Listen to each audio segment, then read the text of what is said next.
Oi pessoal, para quem não me conhece, meu nome é Márcia, sou graduada em Ciências Contábeis com especialização na área tributária.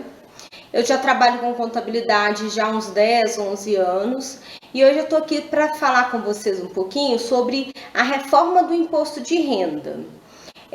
Para falar sobre quais os impactos que serão sentidos, pelos contribuintes com a nova reforma do imposto de renda e como se preparar para isso.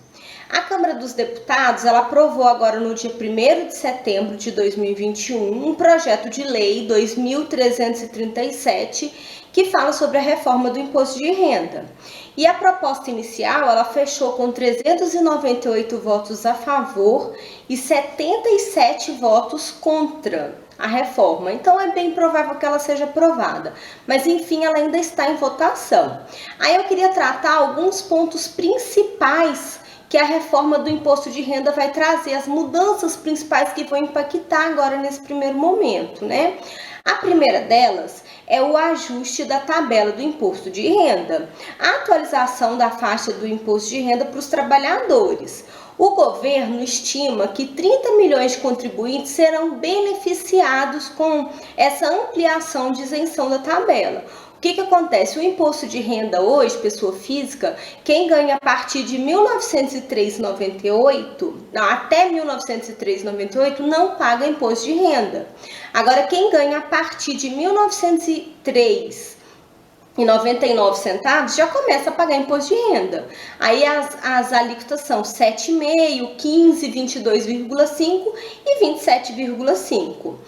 Com a nova reforma do imposto de renda, essa faixa de tributação do imposto ela vai ser ampliada. Então, a pessoa que ganha até R$ 2.500, ela vai ser isenta do pagamento de imposto de renda. Não vai ter imposto de renda. Vai começar a pagar imposto de renda quem ganha a partir de R$ 2.500,01.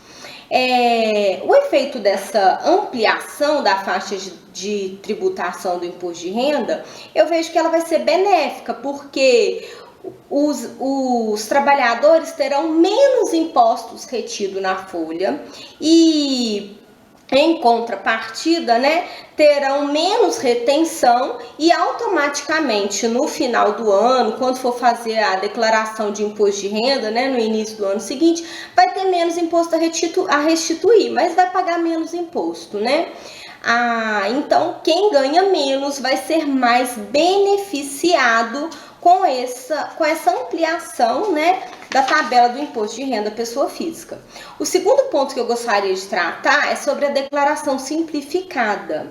Hoje, quando você vai fazer o imposto de renda, você tem duas formas de tributação. Você pode escolher a simplificada ou a completa. Na simplificada, hoje, a gente tem um desconto de 20% na dedução do imposto de renda na hora de fazer a declaração pela simplificada, só que essa dedução, de 20%, ela é limitada a um teto. Esse teto hoje ele é R$ 16.754. Com a reforma do imposto de renda, vai continuar tendo os mesmos 20%, porém o teto ele vai diminuir. Ele vai cair para R$ 10.563,60. Então, assim, vai diminuir um pouco, não vai beneficiar tanto assim o contribuinte, mas ainda assim dá para ter um desconto considerando a ampliação da faixa de tributação do imposto de renda. Inicialmente, o projeto previa ainda que só poderia optar pelo desconto simplificado o contribuinte que tivesse um faturamento anual, um ganho anual aí de até R$ 40 mil. Só que essa proposta ela já foi derrubada, esse teto ele já foi derrubado, então qualquer contribuinte vai poder optar pela simplificada ou pela completa, a que for mais benéfica para ele. Terceiro ponto que eu gostaria de falar é sobre a queda no valor das alíquotas dos impostos para as empresas. O texto ele prevê uma redução na alíquota das empresas de imposto de renda, pessoa jurídica, e da CSLL, que é a contribuição sobre o lucro líquido. Hoje, o imposto de renda ele é de 15%. E o projeto ele prevê uma redução para 8%. A contribuição sobre o lucro líquido, que é a CSLL, ela é 9% e também vai reduzir para 8%. Isso é legal, isso é benéfico. Agora, o que está causando mais assim, mais alvoroço entre as pessoas é a questão da tributação sobre o lucro dos dividendos. A reforma ela prevê que ela vai começar a cobrar 15% sobre os dividendos. E esse dividendos é aquele que é distribuído aos acionistas, seja ele na compra de ações ou então aos sócios das empresas mesmo.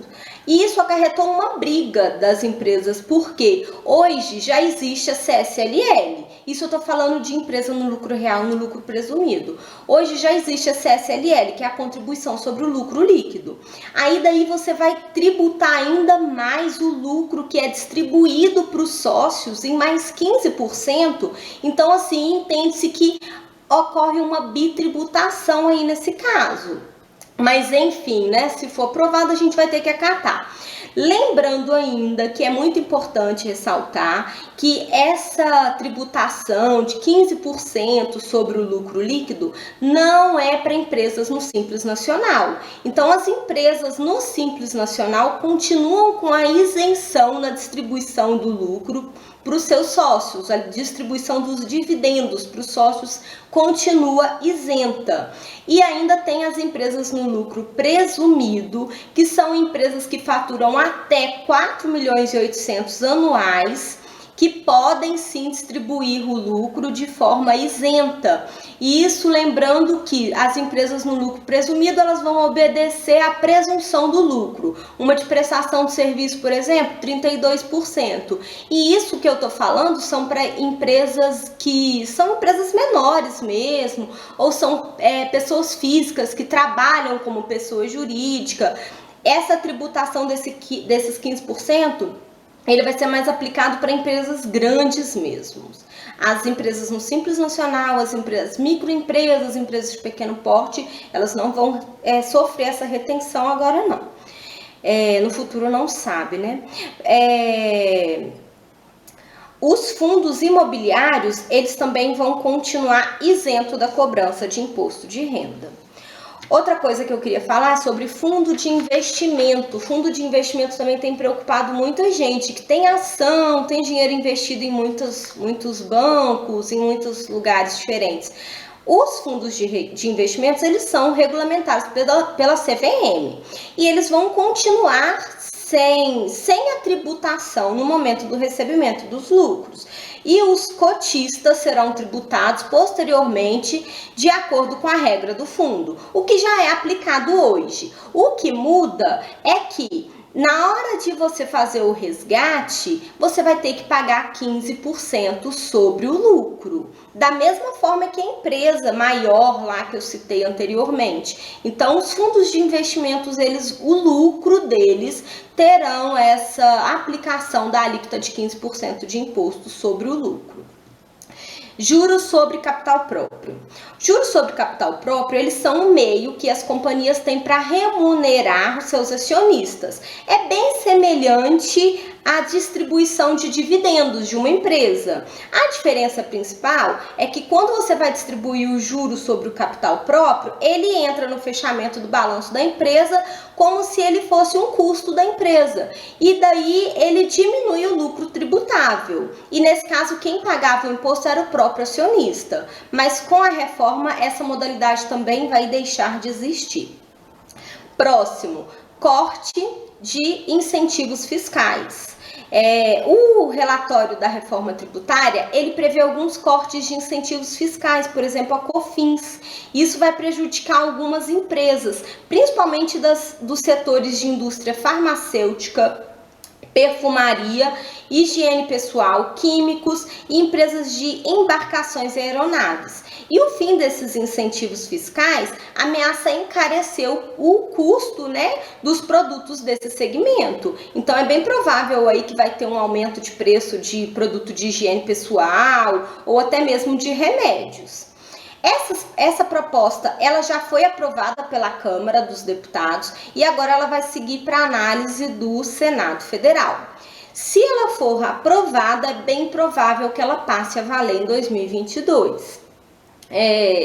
Quais são as conclusões, né, que eu tiro diante dessa reforma e de tudo que está sendo colocado? De fato, o Brasil precisa sim de muitas reformas. E no meu ponto de vista, algumas delas são válidas, né? Como, por exemplo, vai beneficiar quem ganha menos. Quem ganha menos vai pagar menos imposto. Só que em contrapartida, quem ganha mais, quem tem dinheiro de verdade, vai acabar pagando mais imposto. De certa forma, vai aumentar sim a carga tributária para as empresas maiores ou quem tem um ganho bem mais elevado. E se você for olhar, né, em contrapartida, às vezes nem é tão ruim, porque a empresa ela vai se sentir desmotivada a distribuir o lucro, pega o dinheiro, reinveste na própria empresa, melhora os resultados da empresa e assim ela pode trazer até aquecimento para a economia, para poder melhorar o mercado brasileiro como um todo. Eu espero que eu tenha esclarecido algumas dúvidas, tentei ser mais breve possível e qualquer dúvida a gente está à disposição, pode entrar em contato conosco, MHV Contabilidade e é isso aí.